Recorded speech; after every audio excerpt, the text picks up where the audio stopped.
Hello friends, কেমন আছো? আশা করি সবাই ভালো রয়েছো। তো কালকে লাইভ ক্লাসটি করানো হয়নি কারণ যে লাইভ করালে অতটা ভালো আর কি দেখা যায় না। মোবাইল দিয়ে লাইভ করলে অতটা ঠিক দেখা যায় না, অনেকটা ছোট দেখায় ভিডিওটা, ঠিক আছে? তাই এটা রেকর্ডেড ক্লাস করছি।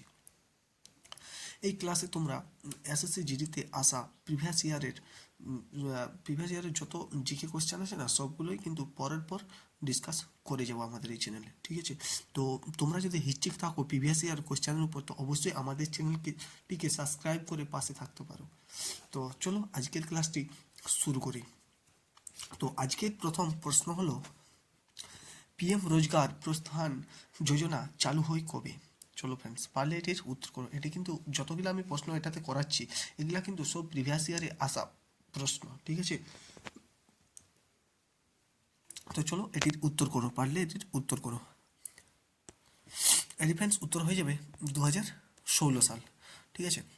নিয়োগকর্তাদের কর্মসংস্থান সৃষ্টিতে উৎসাহিত করার লক্ষ্যে প্রধানমন্ত্রী রোজগার উৎসাহ যোজনা 9 আগস্ট 2016 তারিখে চালু করা হয়েছিল। ওকে, তো চলো পরের প্রশ্নটা দেখি কি আছে। পরের প্রশ্ন আছে যে ভারতের সরি ভারতের প্রথম এশিয়ান গেমস কোথায় অনুষ্ঠিত হয়েছিল? ভারতের প্রথম এশিয়ান গেমস কোথায় অনুষ্ঠিত হয়েছিল? এটি ফ্রেন্ডস উত্তর হয়ে যাবে নতুন দিল্লি। এই নতুন দিল্লিতেই প্রথম কিন্তু এশিয়ান গেমস অনুষ্ঠিত হয়েছিল, ঠিক আছে? কিছু এর ডিটেলস কিছু দেখি।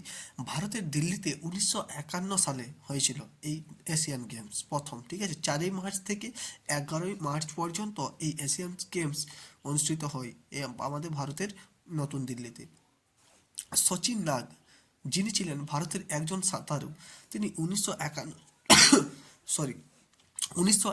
সালে দেশের জন্য প্রথম এশিয়ান গেমসে কিন্তু স্বর্ণপদক জিতে, ঠিক আছে? তো সচিন নাগ, এমনভাবে প্রশ্ন হতে পারে যে সচিন নাগ মানে কোন খেলার সঙ্গে যুক্ত আছে? তো সাঁতারু, ঠিক আছে? সাঁতারু। তো এটির উত্তর নতুন দিল্লি হলো। চলো পরের প্রশ্ন দেখি। 2024 সালের আগস্টে কে সুপ্রিম কোর্টকে বিদায় জানিয়ে তেলেঙ্গানা রাজ্যের হাইকোর্টের প্রথম মহিলা প্রধান বিচারপতি হন এবং ভারতের সুপ্রিম কোর্টে উন্নীত হওয়া নবম মহিলা ছিলেন, ঠিক আছে? মানে সুপ্রিম কোর্টের কে বিদায় জানিয়ে তেলেঙ্গানা রাজ্যের হাইকোর্টের প্রথম মহিলা বিচারপতি হন, এটার মধ্যে নিম্নের কে? ঠিক আছে, তো বলো, পারলে এটির উত্তর করো। এটির ফ্রেন্ডস উত্তর হয়ে যাবে হিমা কোহলি, ঠিক আছে? হিমা কোহলি ভারতের সুপ্রিম কোর্টের প্রাক্তন বিচারপতি এবং তেলেঙ্গানা রাজ্যের হাইকোর্টের প্রথম মহিলা প্রধান বিচারপতি হন হিমা কোহলি, ঠিক আছে? চলো পরের প্রশ্ন দেখি। পরের প্রশ্ন, 1990 সালে বেজিংয়ে অনুষ্ঠিত একাদশ এশিয়ান গেমসে নিম্নলিখিত কোন খেলাটি অন্তর্ভুক্ত করা হয়েছিল? 1990 সালে বেজিংয়ে যে একাদশতম এশিয়ান গেমস হয়েছিল, সেটাতে কোন খেলাটি, এই চারটি অপশনের মধ্যে কোন খেলাটি মানে সংযুক্ত করা হয়েছিল? পার ডিফেন্স উত্তর করো এটির। এটির ফ্রেন্ডস উত্তর হয়ে যাবে কাবাডি, ঠিক আছে? কাবাডি। এই কাবাডি খেলাটা কিন্তু 1990 সালে বেজিংয়ে যুক্ত করা হয়েছিল, ঠিক আছে, এই এশিয়ান গেমসের মধ্যে। তো এশিয়ান গেমস হলো এশিয়া মহাদেশের দেশগুলোর মধ্যে অনুষ্ঠিত একটি আন্তর্জাতিক বহু ক্রীড়া প্রতিযোগিতা। প্রথম এশিয়ান গেমস 1951 সালে নয়াদিল্লিতে হয়, ভারতের নতুন দিল্লিতে হয়। ওই 4ই মার্চ থেকে 11ই মার্চ অবধি, মানে একটু আগে যে প্রশ্নটা দেখলে, এটা কিন্তু প্রথম শিফটের 4 তারিখের প্রথম শিফটের কোশ্চেন, ঠিক আছে? দেখো, এই এশিয়ান গেমস থেকে কিন্তু দুটো কোশ্চেন দিয়ে দিয়েছে। এশিয়ান গেম থেকে আগে একটা প্রশ্ন দেখলাম আর এখানে একটা প্রশ্ন, ঠিক আছে? তো দেখো, প্রথম এশিয়ান গেমস 1951 সালে ভারতের নতুন দিল্লিতে হয়, আয়োজিত হয়। এই এশিয়ান গেম প্রতি 4 বছর অন্তর কিন্তু এই এশিয়ান গেমস আয়োজিত হয়। এশিয়ান গেমসে বিভিন্ন ধরনের খেলা থাকে, যেমন অ্যাথলেটিক্স আছে, cricket, football, hockey, badminton, kabaddi, shooting, wrestling, boxing সহ বহু খেলা হয়ে থাকে এই এশিয়ান গেমসে, ঠিক আছে? আয়োজন করে এশিয়ান অলিম্পিক কাউন্সিল, ঠিক আছে? তো চলো এবার নেক্সট প্রশ্ন দেখি। পৃথিবীর দুটি আর্দ্রতম স্থান কোনটি যেখানে বছরে 1080 সেন্টিমিটারের বেশি বৃষ্টিপাত হয়? তো এটা তো একদম জিওগ্রাফি থেকে প্রশ্ন, একদম সহজ প্রশ্ন বটে এটাও। তো এটির ফ্রেন্ডস উত্তর হবে চেরাপুঞ্জি ও মনসিনরাম। মেঘালয় যেটা রয়েছে চেরাপুঞ্জি আর মনসিনরাম, হ্যাঁ না? তো অবস্থানের মেঘালয়ে রয়েছে, যেখানে কিন্তু 1080 সেন্টিমিটারেরও বেশি কি হয়, বৃষ্টি হয়ে থাকে, ঠিক আছে। তো এই মেঘালয়ের রাজধানী কি? মেঘালয়ের রাজধানী হলো শিলং। ক্যাপিটাল এমনি রাজ্য রাজধানী থেকেও কিন্তু প্রশ্ন অনেক হয়ে থাকে জিডিতে, ঠিক আছে। তো এগুলোও কিন্তু ধ্যান রাখতে হবে। পরের প্রশ্ন দেখি, ভারতের জাতীয় বহুমাত্রিক দারিদ্র্য সূচক একটি অগ্রগতি পর্যালোচনা 2023 অনুসারে নিম্নলিখিত কোন কেন্দ্রশাসিত অঞ্চলে বহুমাত্রিকভাবে দরিদ্রের হার সবচেয়ে বেশি? কোনটি হবে বলো পারলে?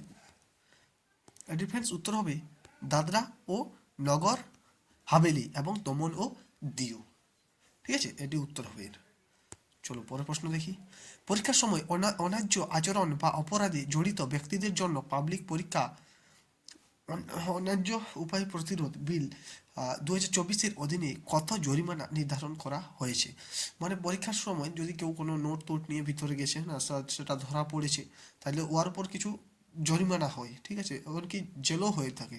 তো ওইটাই বলেছে যে এখানে কত টাকা জরিমানা হতে পারে 2024 সাল অনুযায়ী, 2024-এর অধীনে, ঠিক আছে। তো এটির ফ্রেন্ডস উত্তর হবে 10 লক্ষ টাকা। বিলে বলা হয়েছে যে কোনো ব্যক্তি বা ব্যক্তিরা যদি পরীক্ষায় অযথা উপায় ব্যবহার বা অপরাধ করেন তাহলে তাদের 3 থেকে 5 বছরের কারাদণ্ডের সাথে 10 লক্ষ পর্যন্ত জরিমানা ধার্য করা হবে। এটা ওই নিয়মে বলা হয়েছে, ঠিক আছে। তো চলো পরের প্রশ্ন দেখি, ভারতের সংবিধানের কোন অনুচ্ছেদে ইউনিয়ন পাবলিক সার্ভিস কমিশনের বিষয়ে আলোচনা করা হয়েছে? ইউপিএসসি মতলব কি, হ্যাঁ না? তো বলো পারলে এটির উত্তর। এটির ফ্রেন্ডস উত্তর হবে 315 থেকে 323 নম্বর ধারা। 315 থেকে 323 নম্বর ধারা হবে, ওকে। চলো পরের প্রশ্ন দেখি, সবুজ বিপ্লব অর্থনীতির কোন খাতের সাথে সম্পর্কিত? সবুজ বিপ্লব, তাহলে সবুজ বিপ্লবের জনক কাকে বলা হয়? ভারতে সবুজ বিপ্লবের জনক হলো এম.এস. স্বামীনাথন। ভারতে সবুজ বিপ্লবের জনক হলো এম.এস. স্বামীনাথন। আর যদি বিশ্বে বলা হয় তাহলে নরম্যান বোরলগ। আর সবুজ বিপ্লব, এখানে এই প্রশ্নটা বলেছে যে সবুজ বিপ্লবের অর্থনীতির কোন খাতের সাথে সম্পর্কিত, এটা কিন্তু হবে কৃষি খাত, উত্তর হবে কৃষি খাত। আর বাকি এই যে দুটো আছে না, বিশ্বে সবুজ বিপ্লবের জনককে আর ভারতে সবুজ বিপ্লবের জনককে, এই দুটোই কিন্তু ইম্পর্ট্যান্ট হয়ে থাকে, হ্যাঁ না, আসো পরীক্ষাতে এই প্রশ্নগুলো। উন্নত বীজ ও আধুনিক প্রযুক্তির মাধ্যমে কৃষি উৎপাদনকে বৃদ্ধিকে সবুজ বিপ্লব বলা হয়, হ্যাঁ না, উন্নত বীজ ও আধুনিক প্রযুক্তির মাধ্যমে কৃষি উৎপাদন বৃদ্ধিকে সবুজ বিপ্লব বলা হয়, ওকে। তো চলো পরের প্রশ্ন দেখি, বার্ষিক মামলাপুরম নৃত্য উৎসব, যেখানে ভারতীয় ধ্রুপদী নৃত্য, ভারতনাট্যম, কুচিপুড়ি, কত্থক, মোহিনীঅট্টম, ওডিসি এবং কথাকলির পরিবেশনা অন্তর্ভুক্ত থাকে, এখানে আয়োজিত হয়, মানে যেখানে আয়োজিত হয় এই নিম্নের 4টা অপশনের মধ্যে, ঠিক আছে। তো এটির ফ্রেন্ডস উত্তর পারলে করো। এটির উত্তর হবে তামিলনাড়ু, ঠিক আছে, উত্তর হয়ে যাবে তামিলনাড়ু। তাহলে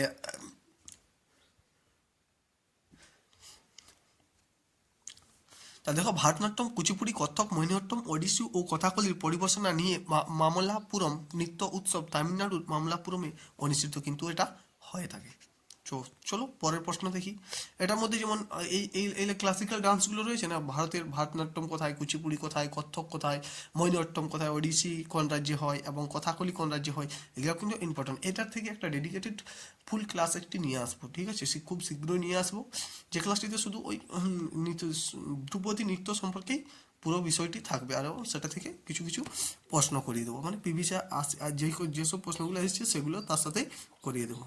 তো অবশ্যই চ্যানেলটি সাবস্ক্রাইব করে থাকবে। চলো পরের প্রশ্ন দেখি, নিচের কোন বাক্যটি সত্য? দেখো, 2022-23 অর্থ বছরে ভারতীয় কৃষি খাতের প্রকৃত প্রবৃদ্ধির হার ছিল 5.5, সরি, 2021-22 অর্থ বছরে ভারতের কৃষি রপ্তানি প্রায় 50.2 বিলিয়ন মার্কিন ডলার পৌঁছেছে। 2021-22 খরিফ বিপণন মরশুমে ভারতে 581.7 লক্ষ মেট্রিক টন চাল সংগ্রহ করা হয়েছে। এটি কোনটি সত্য বলো? 11 নম্বর প্রশ্ন না, চলো পারলে বলো।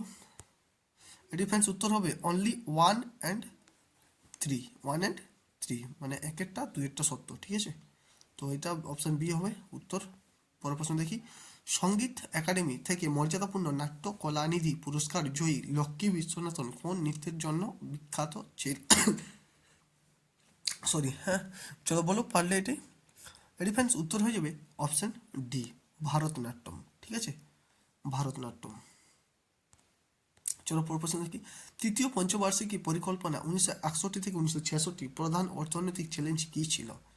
চলো পারলে ফ্রেন্ডস উত্তরটি করো। এটা কিন্তু উত্তর হয়ে যাবে অপশন ডি, যুদ্ধকালীন ব্যয় এবং সম্পদ বরাদ্দ। পরের প্রশ্ন দেখি। 2 অক্টোবর 2022 সালে মহাত্মা গান্ধীর কততম জন্মবার্ষিকী পালিত হয়? তাহলে প্রথমে দেখো যে মহাত্মা গান্ধীর পূর্ণ নাম ছিল মোহনদাস করমচাঁদ গান্ধী, তাকে জাতির পিতা বলা হয়। 2 অক্টোবর 1869 সালে গুজরাটের পোরবন্দরে জন্মগ্রহণ করেন মহাত্মা গান্ধী। মৃত্যু হয় 30 জানুয়ারি 1948 সালে নয়া দিল্লিতে। বাপুজি, মহাত্মা, এগুলা তার কিন্তু উপাধি।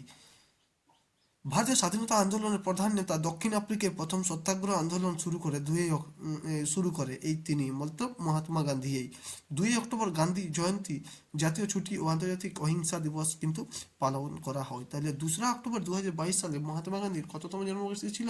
এটি ছিল 150, কত বলো? 153rd, হ্যাঁ না, 153rd। তো চলো পরের প্রশ্ন দেখি। এনবিপিডাব্লিউ যাকে লৌহযুগের সবচেয়ে বিস্তৃত মৃৎশিল্প হিসেবে বিবেচনা করা যেতে পারে, দাঁড়িয়ে আছে যার জন্য, মানে নিচে যেটার জন্য এনবিপিডাব্লিউ যাকে লৌহযুগের সবচেয়ে বিস্তৃত মৃৎশিল্প হিসেবে বিবেচনা করা যেতে পারে, যেটা দাঁড়িয়ে আছে যার জন্য, কোনটার জন্য দাঁড়িয়ে আছে? এই 4টে অপশনের মধ্যে বলো। তো এটির উত্তর হয়ে যাবে অপশন কত? C, option C, northern black polished ware, হ্যাঁ না, নর্দার্ন ব্ল্যাক পলিসড ওয়ার্ড। চলো পরের প্রশ্ন দেখি। ভারতীয় সংবিধানের 3য় ভাগে নিম্নলিখিত কোনটি সম্পর্কে বলা হয়েছে? ভারতীয় সংবিধানের 3য় ভাগে, থার্ড, হ্যাঁ না, 3য় ভাগে কোনটা সম্পর্কে বলা হয়েছে? বলো পারলে এটি উত্তর। এটাও কিন্তু পলিটি থেকে আছে কোয়েশ্চেনটি। ঠিক আছে, এই কোয়েশ্চেনটাও সোজা কোয়েশ্চেন রয়েছে, কিন্তু অতটা হার্ড কোয়েশ্চেন নয়। এটির উত্তর হয়ে যাবে অপশান ডি, মৌলিক অধিকার, হ্যাঁ না, মৌলিক অধিকার রয়েছে পার্ট 3তে রয়েছে মৌলিক অধিকার, 3য় ভাগ। ঠিক আছে, তো চলো পরটি দেখি। নিম্নলিখিত কোন উদ্ভিদকে বিশেষ সাপোর্ট ব্যবহার করে দেওয়ালে ওঠানো যায়? লাও, এখানে কেমন কেমন প্রশ্ন দিয়ে দিয়েছে দেখো। এসএসসি কেমন কোন প্রশ্ন মানে করে থাকে, এই প্রশ্নগুলো থেকে তোমরা বুঝতেই পারছো যে কেমন কেমন এসএসসি জিডিতে প্রশ্ন হয়ে থাকে, হ্যাঁ না। তো নিম্নলিখিত কোন উদ্ভিদকে বিশেষ সাপোর্ট ব্যবহার করে দেওয়ালে ওঠানো যায়? তো এটির উত্তর হয়ে যাবে কুমড়ো, হ্যাঁ না, কুমড়ো গাছকে। ঠিক আছে, তো চলো পরের প্রশ্ন দেখি। 1919 সালের ভারত সরকার আইনের ভিত্তি তৈরির সুপারিশগুলির পিছনে মূল ব্যক্তিত্ব কারা ছিলেন? বলো 4টি অপশনের মধ্যে কারা ছিল?